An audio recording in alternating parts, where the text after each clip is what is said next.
Bismillahirrahmanirrahim. Assalamualaikum warahmatullahi wabarakatuh. Perkenalkan, nama saya Fatih Ganasania, mahasiswa Ilmu Komunikasi Universitas Darussalam Gontor, semester 4, kampus Robito Gontor. Oke, di sini kita akan membahas yang namanya salah satu bab di buku Structure of the Revolution. Nah, pada kali ini kita akan membahas salah satu bab yang berjudul Revolution as Change of Worldview, yang artinya adalah revolusi adalah perubahan dari pandangan dunia. Oke. Mungkin untuk permulaan, ini adalah salah satu buku hasil ciptaan dari yang namanya Thomas S. Kuhn, ya. Di buku ini, ya. Buku ini berjudul The Structure of Scientific Revolution yang ditulis oleh Thomas S. Kuhn. For your information, Thomas S. Kuhn ini adalah salah satu penulis yang terkenal di Amerika Serikat. Oke. Tunggu sebentar.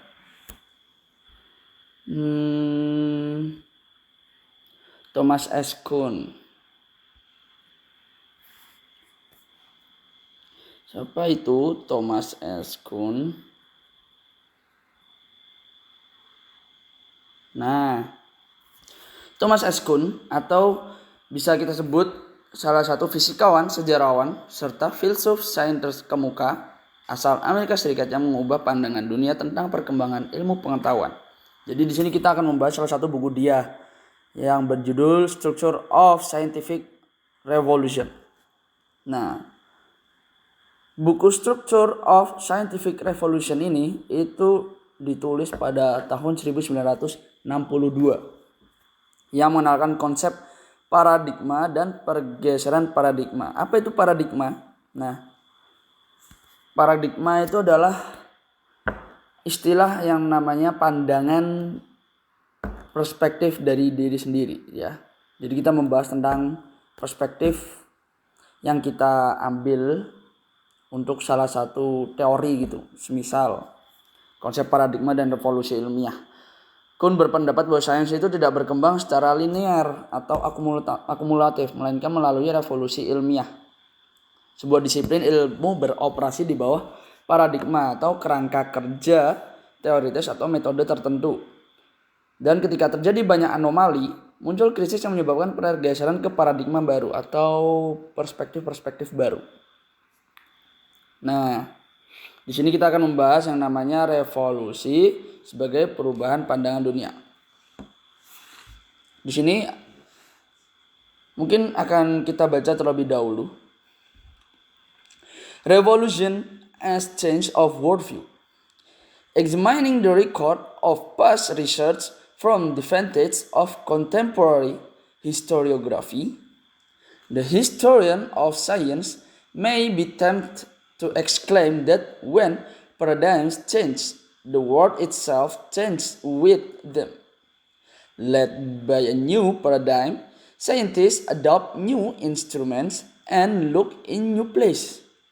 Even more important, during revolution, scientists see new and different things when looking with familiar instruments in places they have looked before. It is rather as if the professional community had been suddenly transported to another planet where familiar objects are seen in a different light and are joined by unfamiliar ones as well. Of course, nothing of quite that sort does occur. There is no geographical transplantation. Outside the laboratory, everyday affairs usually continue as before. Nevertheless, paradigm change do cause scientists to see the world of their research engagement differently. in so far as their only recourse to that world is through what they see and do. We may want to say that after a revolution, scientists are responding to a different world. Oke, ini paragraf pertama. Mungkin kita akan menjelaskan paragraf pertama ini membahas tentang apa, ya. Oke. Dengan memeriksa rekam jejak penelitiannya, examining the record of past research from the vantage of contemporary historiography. Dengan memeriksa rekam jejak penelitian masa lalu dari sudut pandang historiografi kontemporer, ya. Jadi kita melihat bahwasanya buku ini tuh membahas masa lalu ini tuh, rekam jejak penelitiannya ini melalui sudut pandang historiografi kontemporer. Apa itu kontemporer? Kontemporer itu ialah kontemporer.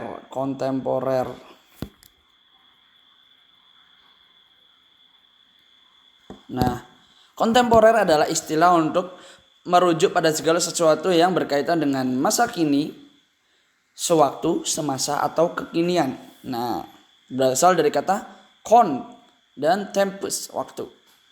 Istilah ini menggambarkan hal-hal yang sedang terjadi di produksi atau populer saat ini. Nah, makanya yang kita bahas ini adalah historiografi kontemporer, adalah sejarah yang sedang menggambarkan apa ya?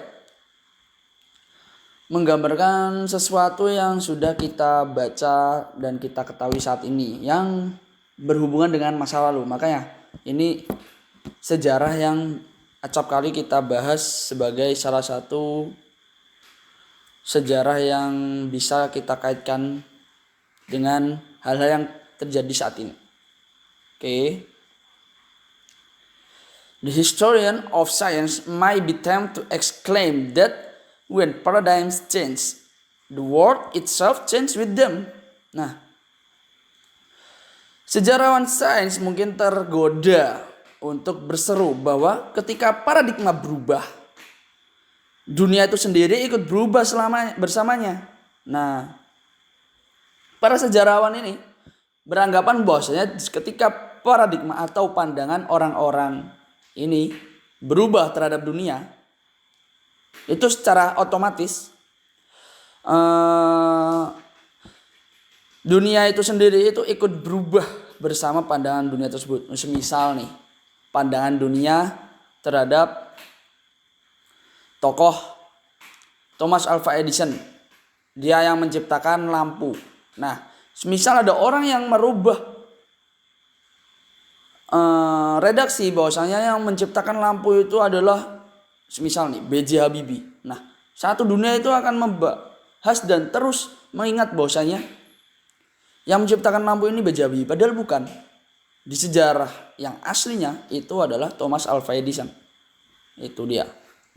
Nah, led by a new paradigm, dipimpin oleh paradigma baru, scientists adopt new instrument and look in new place. Para ilmuwan ini mengadopsi instrumen baru dan melihat ke tempat-tempat baru. Maksudnya apa di sini?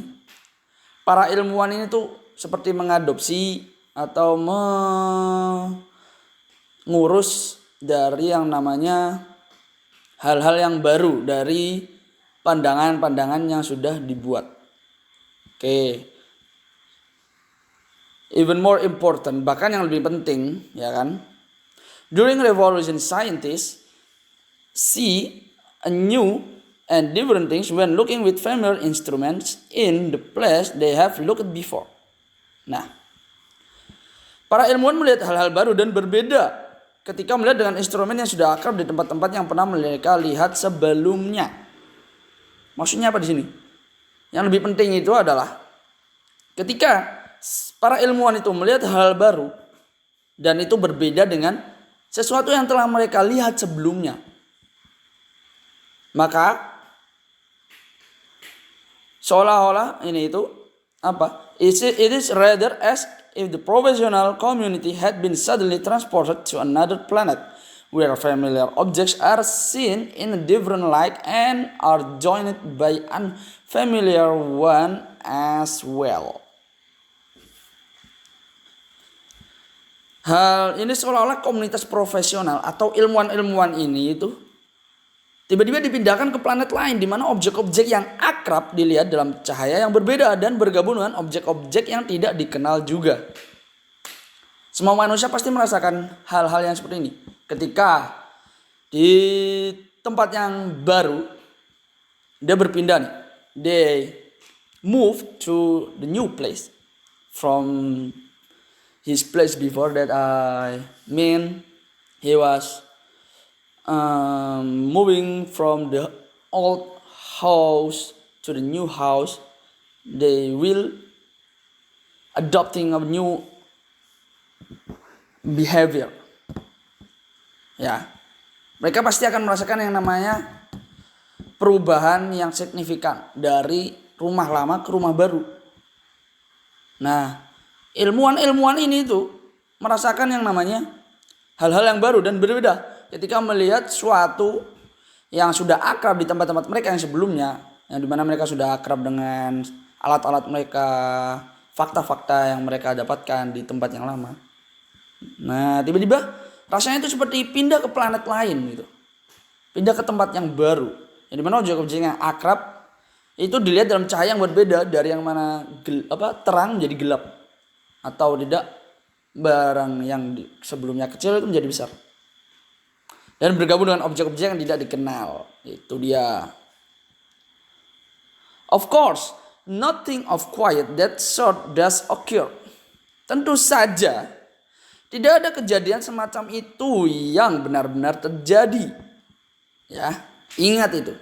Tidak ada kejadian semacam itu yang benar-benar terjadi. Maksudnya apa di sini? Aslinya, mungkin kita pernah membahas yang namanya perubahan.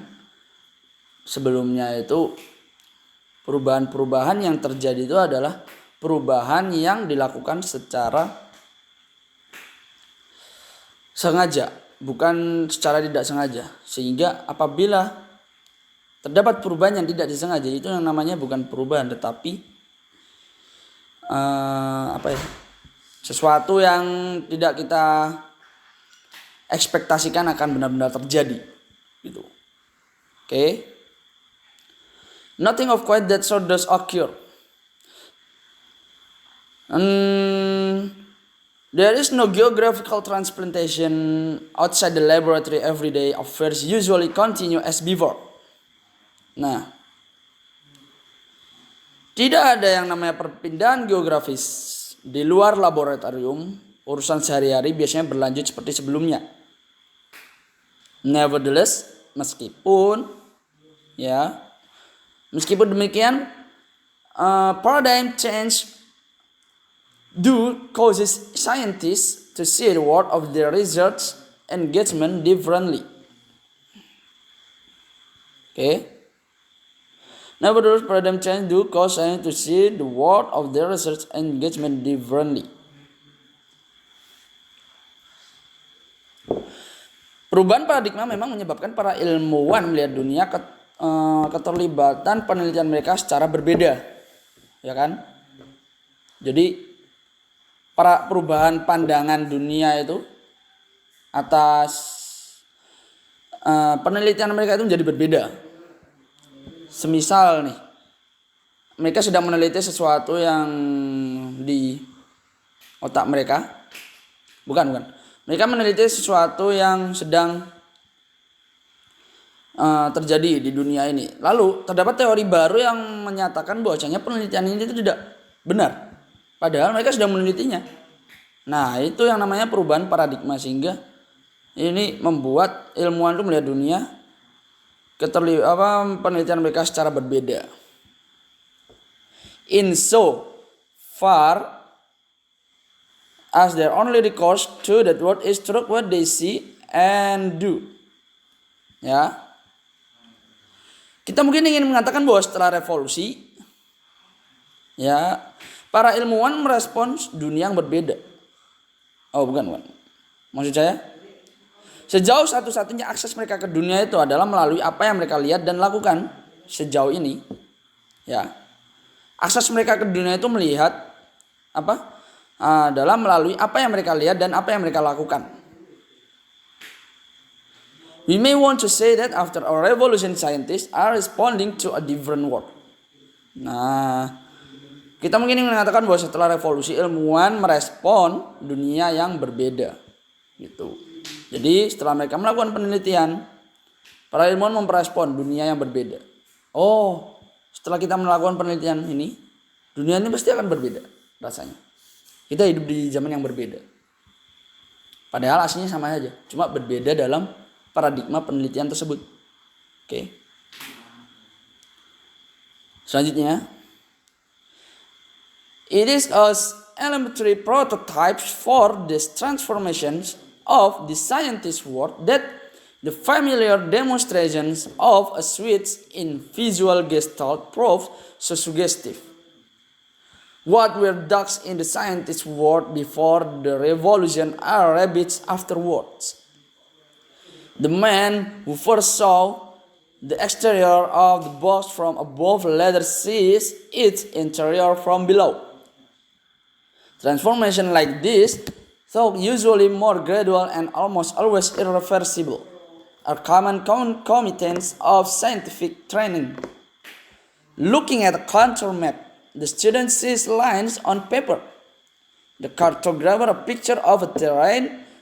Looking at a bubble camera photograph, the student sees confused and broken lines. The physics a record of familiar subnuclear events.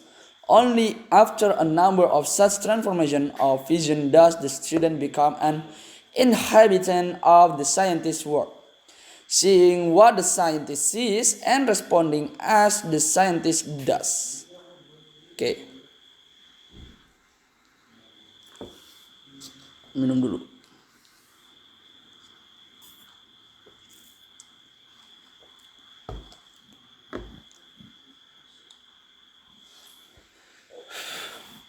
Oke, kita lanjutkan. Is it as elementary prototypes for this transformation of the scientist world that the familiar demonstration of a switch in visual gestalt prove so suggestive? Elementary prototypes. Arti dari elementary prototypes itu adalah prototype dasar. Ya, apa itu prototype? Prototype itu seperti halnya bahan percobaan.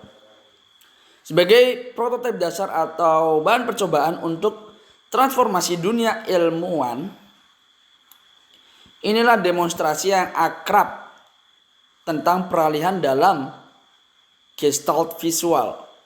Terbukti sangat sugestif. Ya. Atas apa yang terjadi transportasi dunia ini, ya, prototipe dasar yang terjadi itu sangatlah akrab tentang peralihan dalam gestalt visual. Gestalt visual itu adalah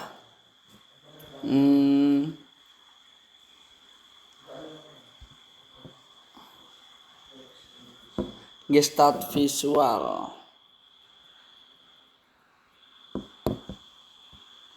teori psikologi persepsi yang menyatakan manusia cenderung melihat elemen-elemen visual yang terpisah sebagai satu kesatuan yang utuh, terstruktur dan bermakna. Nah, prinsip inilah yang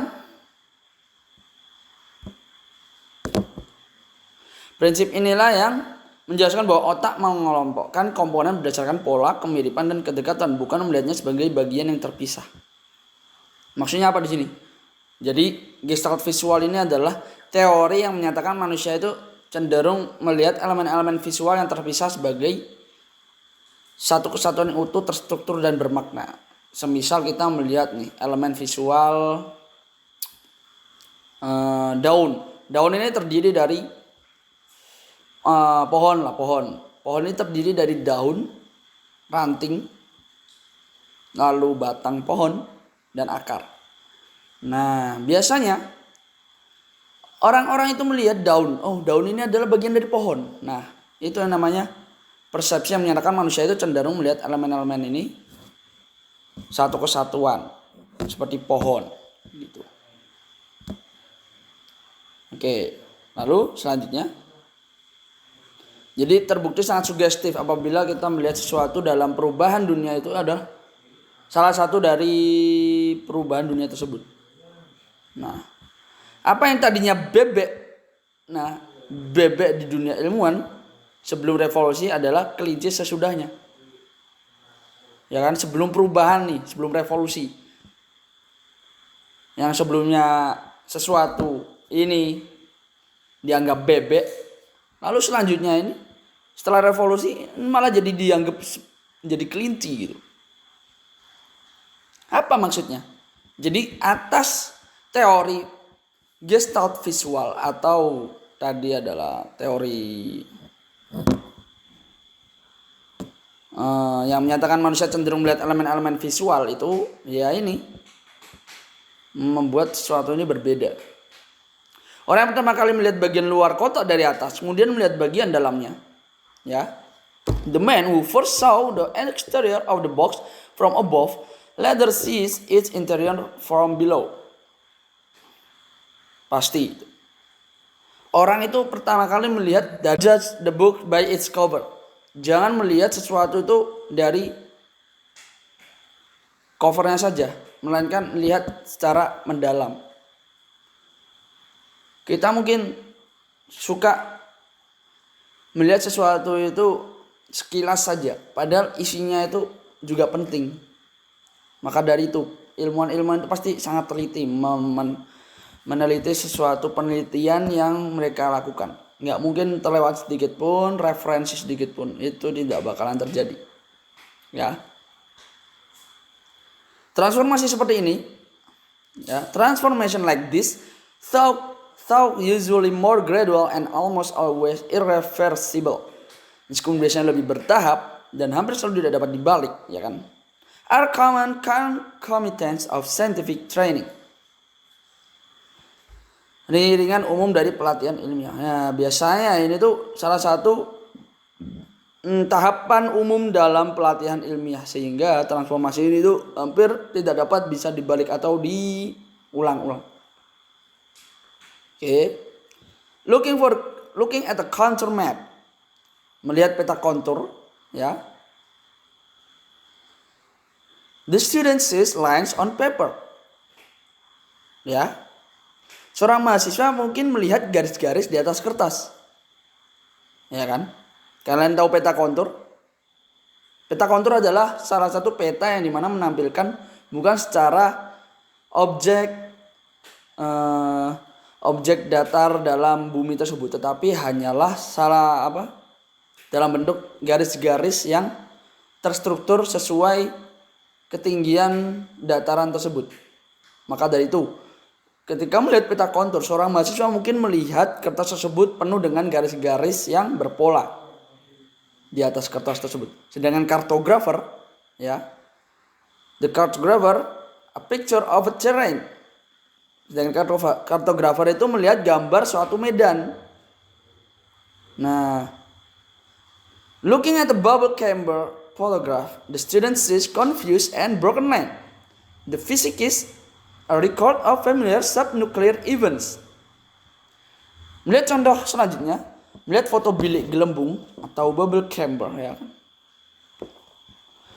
Mahasiswa melihat garis-garis yang membingungkan dan putus-putus. Sedangkan fisikawan melihat rekaman peristiwa subnuklir yang akrab, yang familiar lah.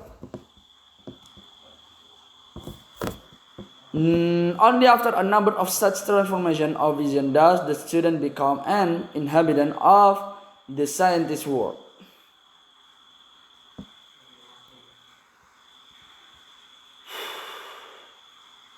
Hanya setelah sejumlah transformasi penglihatan semacam itulah mahasiswa tersebut menjadi penghuni dunia ilmuwan. Seeing what the scientist sees and responding as the scientist does.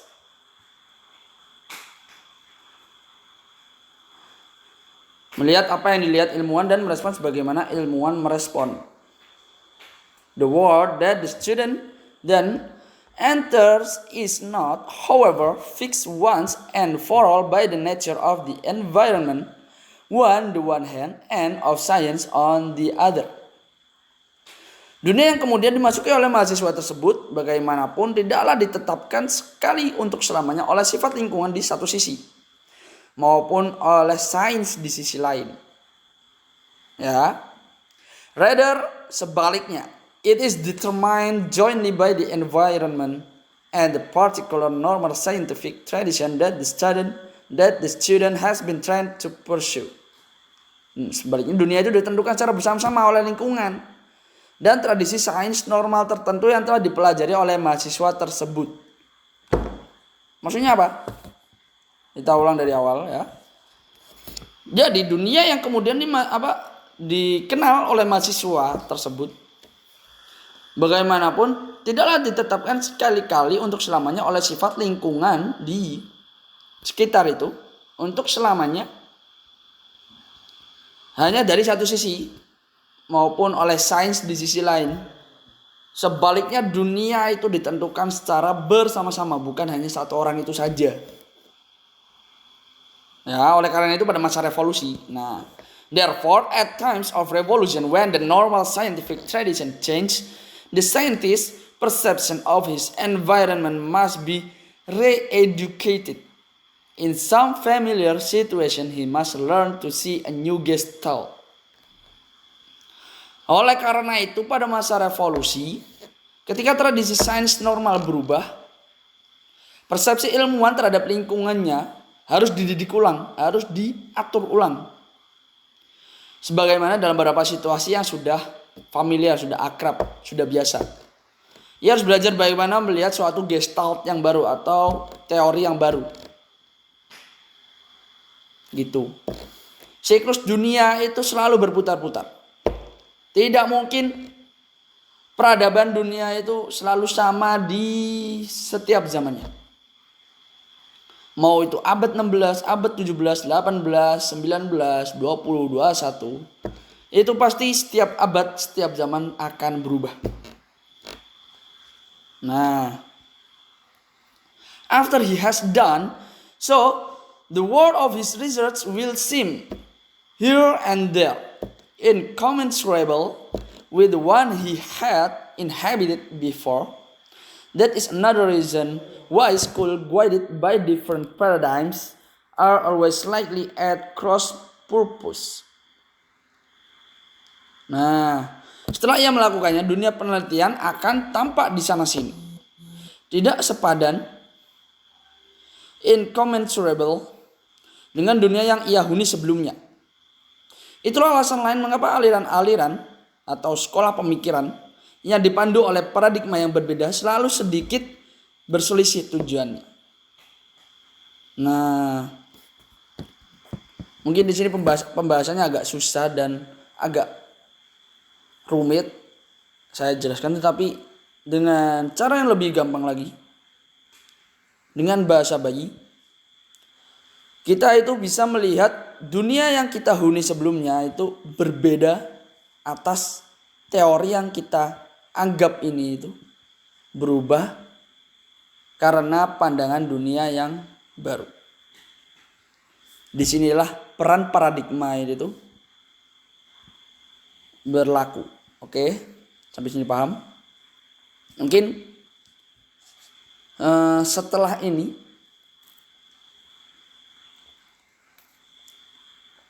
aku akan bacakan sedikit lagi struktur revolusi sains yang ada di dunia ini. Jangan kemana-mana, tetap ikuti kami di pembahasan buku Thomas G. Kuhn ini. Oke? Cukup sekian dari saya. Apabila ada kesalahan saya mohon maaf. Assalamualaikum warahmatullahi wabarakatuh.